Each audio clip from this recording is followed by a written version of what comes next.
D'ordinaire, localiser un membre de la communauté des gens du voyage peut prendre des semaines. Mais là, si on arrive à identifier la bonne personne, on a un sacré coup de chance.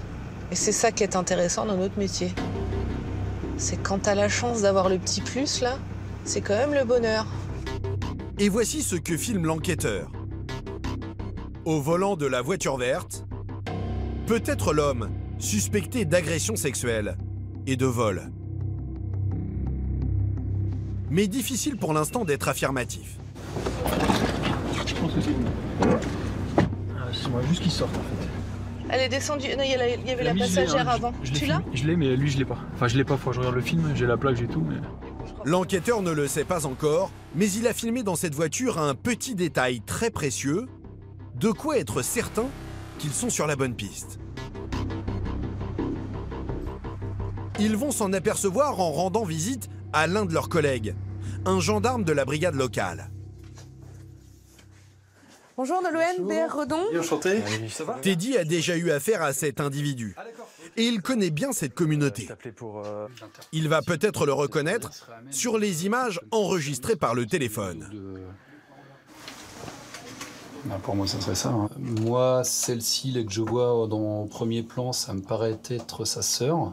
Ouais. De par sa corpulence, de par, je pense, son visage, effectivement, ça, pour moi, ça pourrait être elle. Mais au second plan, effectivement, l'individu qu'on voit derrière. Avec une grosse chevalière. Cette chevalière, justement, rappelle quelque chose à Teddy. Il replonge son nez dans son dernier dossier impliquant le suspect. Ouais, d'accord. Ouais. Tu vois? Ouais. Là, on le voit bien, quoi. Ouais, c'est ça. Ouais, c'est lui. Hein. Tiens, Chevalière, super, bingo. Doré, c'est ça, c'est exactement ça. C'est exactement ça. L'homme que Nolwenn recherche vit donc bien actuellement dans ce camp. Mais pour ne pas le rater le jour de l'interpellation, il faut encore savoir où est stationnée sa caravane. Et pour ça, il va falloir employer les grands moyens. À quelques kilomètres de Rennes, la base aérienne de Saint-Jacques. Ici, les gendarmes disposent d'un moyen très efficace pour localiser un suspect sans attirer son attention. C'est bon pour la cam? Je vais éviter un petit tour vite fait. Cet hélicoptère, dont voici le pilote, Gaël, 38 ans. On fait un contrôle croisé. Tout est bon. Pour ce genre de mission, il est assisté d'Ulrich, son mécanicien, qui va utiliser une caméra aux performances impressionnantes. Une caméra avec 3 capteurs, 2 capteurs jour et un capteur infrarouge. C'est un capteur thermique qui fonctionne de jour comme de nuit. Une caméra capable de lire une plaque d'immatriculation à plus d'1 kilomètre. Idéal pour l'enquête de Nolwenn, dont le collègue vient d'arriver sur place. Tu vas bien? Impeccable. Bon. Depuis le ciel, il espère bien repérer la caravane familiale du suspect. Bah, ça devrait être assez facile puisque c'est un Nantes qui est là. Ouais. Il y a un stade de foot là, donc on va prendre ce stade de foot là. Et ben en avant. Pas question d'être repéré pendant ce survol. Si le suspect disparaît dans la nature, ce sont plusieurs semaines d'enquête qui tombent à l'eau. Là, la caméra, je la place sur on. J'allume mes radios si besoin. Alors Gaël et Ulrich vont rester à bonne distance du camp et utiliser un allié inattendu, le vent. Alors là, aujourd'hui, on a un vent d'un secteur ouest. Alors, en fait, on va essayer de se présenter à l'est du terrain pour que le vent, en fait, nous soit favorable en termes de bruit. C'est-à-dire que le vent va éloigner le bruit. Après une demi-heure de vol, la cible est en vue. Ouais, tu l'as retrouvé. Ouais, c'est bon. Avec les coordonnées, ça colle. Ouais, ça correspond. Hein. Ouais, visuellement, dehors, tu peux regarder par là, hein, c'est sur la droite, là. Tu vois? Ouais, pris. Tu vois le petit camp, là? Ouais. Ah, il est petit, effectivement. Ouais. Une quinzaine de caravanes, quelques voitures et quelques silhouettes. Peut-être notre suspect. Donc on a une présence, maintenant il reste à savoir si c'est les personnes que nous recherchons dans le cadre de ce dossier. À plusieurs kilomètres, à l'abri des regards, les gendarmes scrutent minutieusement la zone, à la recherche de la caravane familiale. Donc potentiellement c'est la caravane qui est entre les deux petites là, sur le plan qu'on m'avait fourni. Allez, je resserre un peu plus. Par contre si c'est celle-là que tu veux, j'essaie d'affiner l'image. Ouais. Bon, on est loin là. On est à un peu moins de 2 km là. Problème, à cette distance, impossible de vérifier une immatriculation. Alors, ce que je te propose, si tu as bien identifié une des caméras des caravanes, je vais faire un 180 par la gauche, on s'éloigne et on fait un passage un petit peu plus près au niveau des ronds-points qu'il y a juste en dessous, sur la droite. Nickel, et là, ce sera notre... on fait un passage quoi. Allez, ça marche. Allez, donc on s'éloigne tranquillement, un one shot. Les gendarmes n'auront droit qu'à un seul passage de près pour ne pas alerter le suspect. À l'arrière, le collègue de Nolwenn n'en perd pas une miette. S'il s'agit bien de la bonne caravane, l'interpellation est imminente. Allez, hop, là on ralentit. Donc là on est sur la caravane potentiellement de la maman, on va essayer de confirmer son immatriculation. 117, donc ça c'est la caravane de la maman, super. La caravane familiale est bien garée sur place. Et juste à côté, autre découverte intéressante. Dans le dossier, on a aussi un véhicule de forte cylindrée allemand qui nous est signalé sans qu'on ait plus de précision. Donc là, on est aussi sur une BMW série 3, donc grise, qui pourrait correspondre. Donc tout ça, c'est des éléments qu'il va falloir vérifier après. Pour le moment, c'est positif. Hein. Nolwenn va sans doute apprécier le coup de main de Gaël et Ulrich. Je pars que la caméra, fin d'enregistrement. Mais dans une enquête, les gendarmes le savent bien, rien ne se passe jamais comme prévu. 2 jours après ce survol prometteur, Nolwenn a sa tête des mauvais jours. On vient d'apprendre à l'instant, par la brigade locale où l'individu était fixé, qu'ils sont intervenus cette nuit sur le camp des gens du voyage pour une histoire de bagarre et que ce matin, lorsqu'ils sont retournés sur site, il n'y a plus personne. Toutes les caravanes sont parties. Donc ça met en croix nos interpellations de demain, à 24 heures près, même pas. Oui. Et en effet, voilà le camp ce jour-là, totalement vide. Une bagarre avec un autre clan a fait fuir le suspect et sa famille. Désormais, l'homme peut être n'importe où. Alors dans ces cas-là, les gendarmes sortent leur dernier atout. Ils l'inscrivent au FPR, le fichier des personnes recherchées, une sorte d'appel à toutes les unités.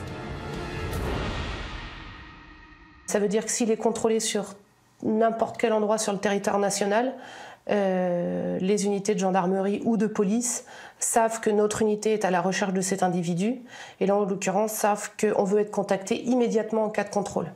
Maintenant voilà, ça fait partie du travail, on est habitué et puis on va attendre patiemment qu'il soit contrôlé et immanquablement nos routes se croiseront. Nolwenn en est convaincue, dans quelques heures ou quelques semaines, au moindre faux pas, au moindre contrôle, l'homme sera interpellé et devra s'expliquer dans cette affaire. Un dispositif généralement très efficace. Car en ce moment, ces contrôles routiers, les gendarmes les multiplient en Bretagne. Notamment depuis la hausse de 15% l'an dernier du nombre de tués sur les routes. Et en matière de sécurité routière dans la région, il y a une mode locale qui leur donne du fil à retordre. Voilà le genre d'image qu'ils n'aiment pas du tout voir. Des rave parties géantes, une spécialité de la région. Illégales, elles s'installent parfois plusieurs jours sans aucune autorisation. Résultat, des plaintes du voisinage, des dégradations et surtout de trop nombreux fêtards qui reprennent la route, alcoolisés ou drogués. Ce jour-là, près de Guingamp dans les Côtes-d'Armor, l'une des plus grandes rêves de l'année vient de démarrer. Elle va attirer plus de 5000 participants sur 2 jours. Et un gendarme hérite d'une mission un peu particulière. Hervé, ce major de 51 ans. Il enfile une tenue de camouflage, car il va s'inviter à la fête incognito. Pour l'instant, on n'a pas d'éléments tellement sur les masses en présence, quoi. Donc savoir s'il reste encore beaucoup de véhicules, si la tendance est au départ ou si les gens comptent rester. En voiture banalisée, Hervé espère observer sans être vu. Le but, repérer les routes empruntées par les fêtards pour placer les points de contrôle aux endroits stratégiques. Que tous ces festivaliers aient bien conscience qu'à la sortie ou à l'arrivée d'ailleurs, on est là pour procéder à des contrôles, quoi. Sur place, voilà ce qu'ils découvrent. D'interminables files de voitures et le long des routes, des centaines de participants qui, après 24 heures de fête, ne sont parfois plus du tout en état de reprendre le volant. Comme on voit, tout le monde est bien énervé. Hein. Hop là, bon, on va essayer d'écraser personne. Mais quelques minutes plus tard, Hervé va comprendre qu'il ne passe pas tout à fait inaperçu.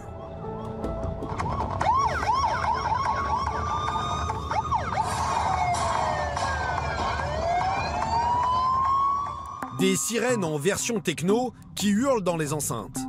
Voilà comment les participants se préviennent entre eux de la présence des gendarmes. Et très vite, Hervé essuie quelques insultes.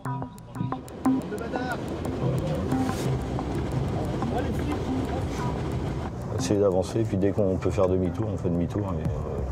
Pas la peine d'aller plus loin, Hervé rejoint ses collègues, impressionné par l'ampleur de l'événement.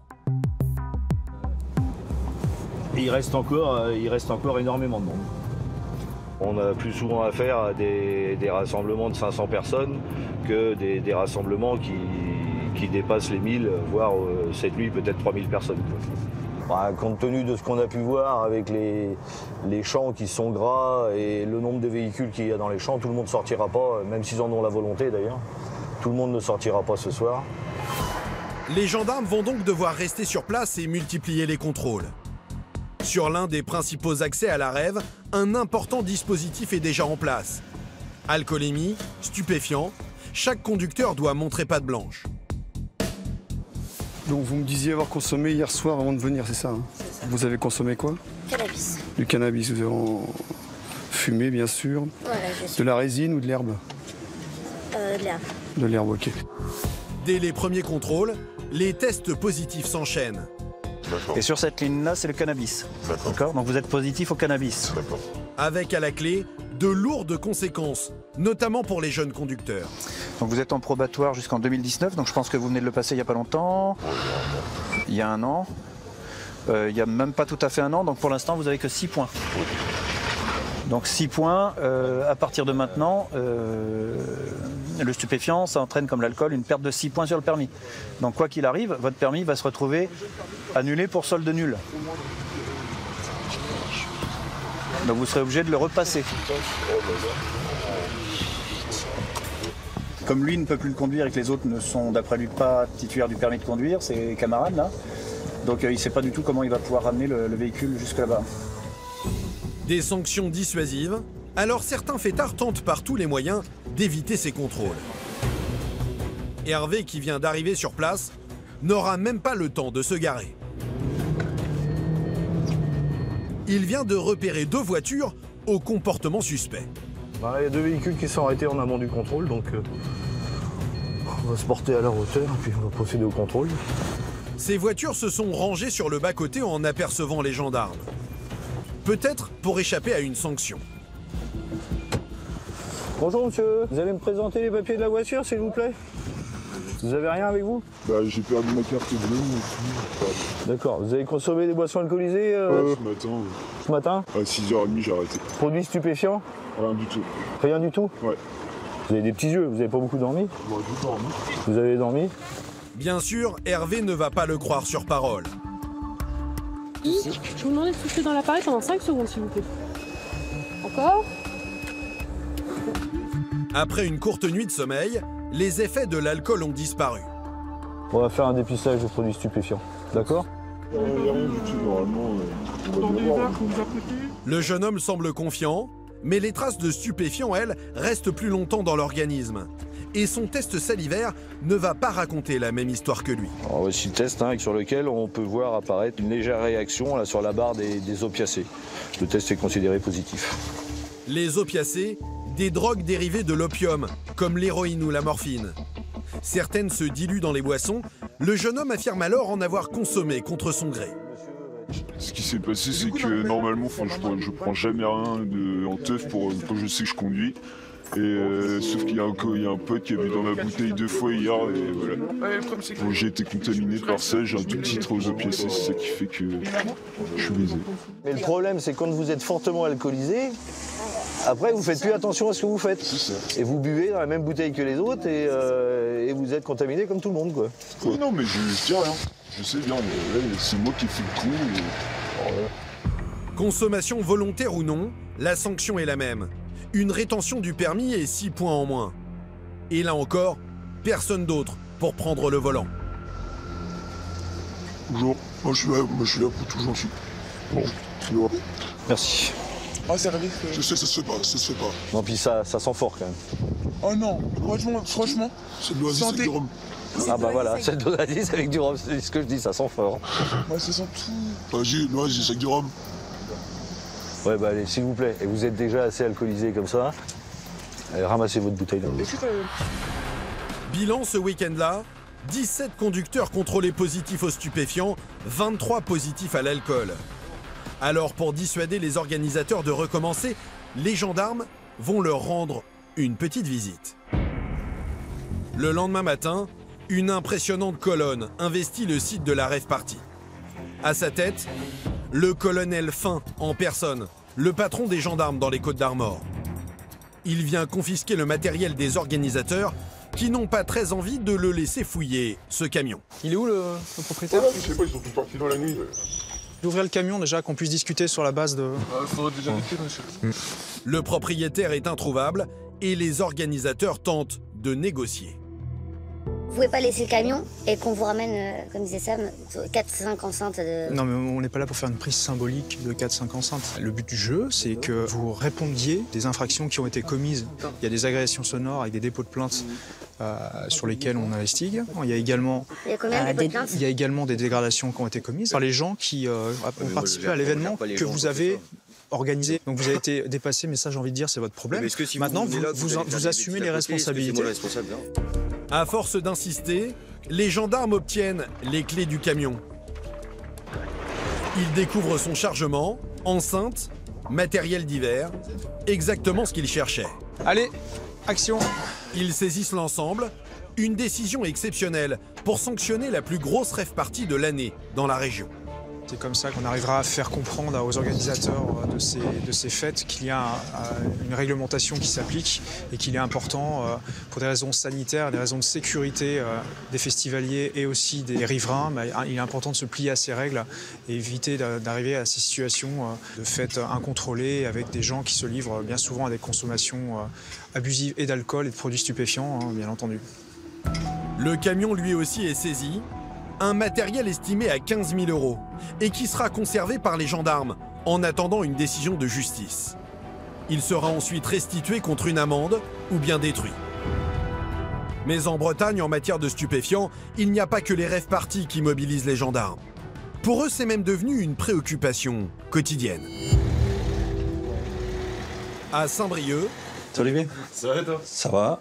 Frédéric de l'équipe rapide d'intervention en sait quelque chose.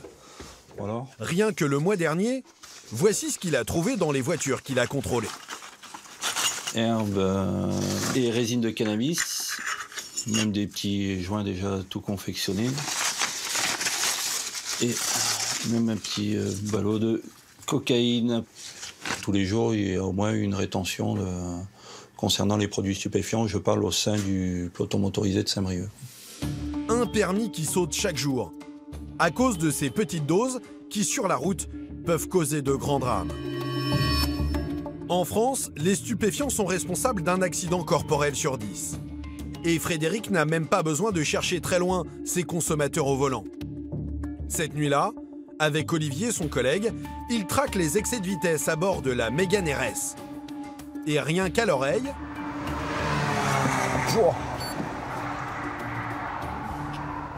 170. Ils repèrent leur première cible, 170 km/h sur une nationale limitée à 110. La chasse est lancée. Ah ben là, donc sur un jeune conducteur ou pas, c'est la rétention immédiate du permis de conduire. À plus de 200 km/h, la course-poursuite dure moins d'1 minute. Les gendarmes rattrapent la voiture juste avant qu'elle ne quitte la nationale.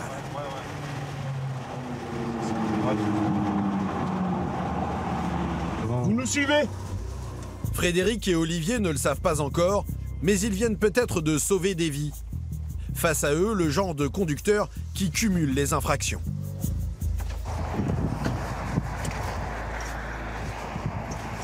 On sort? secondes. Non, pas 2 secondes.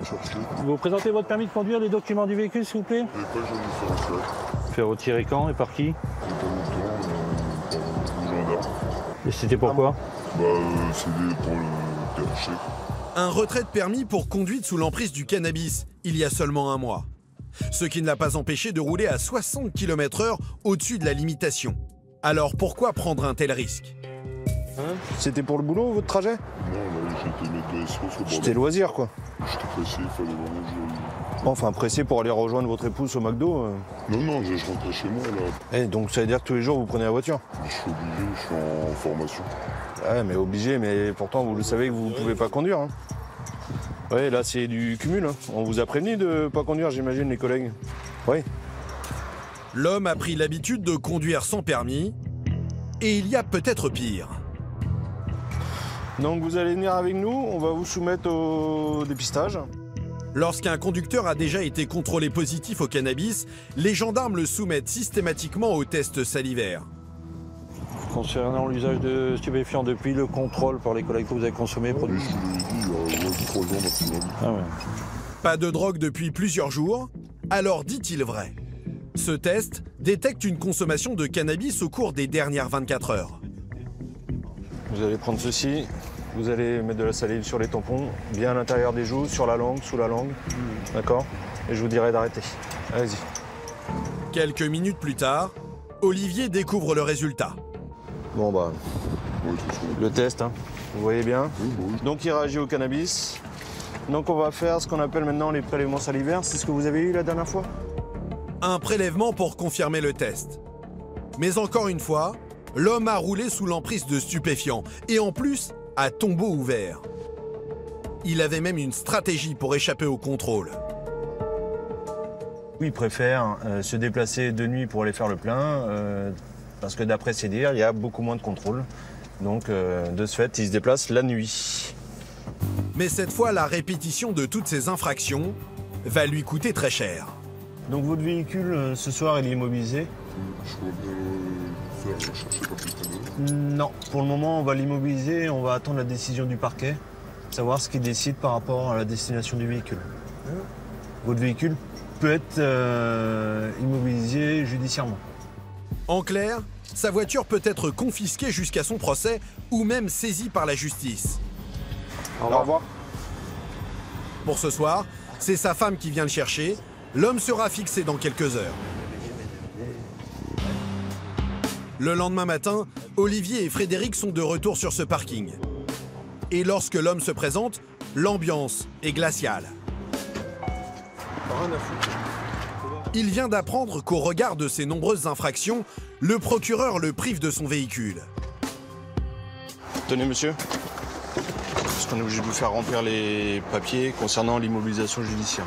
Donc je reconnais que vous venez d'immobiliser aux fins de mise en fourrière mon véhicule et je vous remets la clé de contact et la carte grise. Les frais de gardiennage jusqu'à la date de mon jugement seront à ma charge si la juridiction ne décide pas de sa confiscation. En clair, deux cas de figure peu réjouissants. Soit le véhicule lui est définitivement confisqué, soit il lui est rendu mais il devra lui-même payer la fourrière jusqu'à son procès. Et vous prenez combien tarif pour le gardiennage? C'est 6,50 €. 6,50 €. 6,50 € par jour, près de 200 € par mois. Et son procès, ça n'est pas pour tout de suite. Ça va pas être dans 3 semaines, ça va être minimum novembre-décembre. Ça veut dire que je vais payer 3 mois de gardiennage.